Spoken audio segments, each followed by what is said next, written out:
Hi guys, Dr. Allie here with the Good Time Routine, and I want to talk to you about screen time, okay? Because my kids love screen time, and your kids love screen time, and I love screen time, right? It's a break for me too. All of that being said, there are some legit reasons why we should consider either limiting our kids' screen time, or maybe if we feel like they have excessive access to their screens as of this moment in time, decreasing said access. Some of these reasons include, but are not limited to, the fact that there is research saying excessive exposure to screens can negatively impact a child's developmental trajectory in terms of their academic performance, in terms of time spent with family and friends.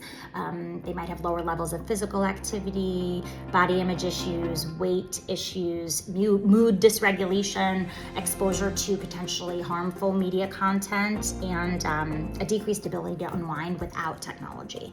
So the stuff they consume and the frequency with which they consume it becomes them, right? Has an impact on their thoughts, feelings, and behaviors. So we want to be at least somewhat involved, and we want to make sure that they are sourcing character traits from outside of their screens. So here are some tips to implement those goals.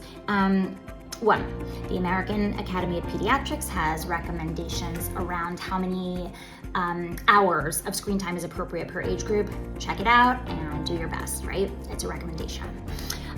You want to set really clear screen time rules, and you want to place them somewhere visible in your home so your child knows what's expected of them. When can they have the iPad? For how long? Do they have to ask before they get it, or can they just take it when the time comes? That sort of stuff. Get into the details. Provide an alternative activity suggestion at the beginning when you are making the change, right? So if they're used to having their iPads the hour before dinner and now they don't, give them a puzzle, right? Like, help them fill that time in a different and still enjoyable way. You want to prioritize sleep, I do. So this means no screens an hour before bed, charge your screens outside of the room, and use night mode to limit your blue light exposure. You want to utilize parental control settings so that they're not exposed to harmful content. You want to model healthy practices yourself so we're not a whole bunch of hypocrites.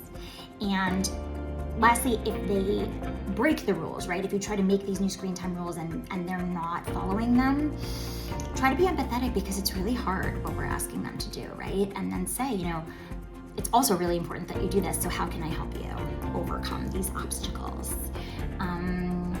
If this sounds daunting to you, I get that. And I would recommend just starting with one small change and taking it from there.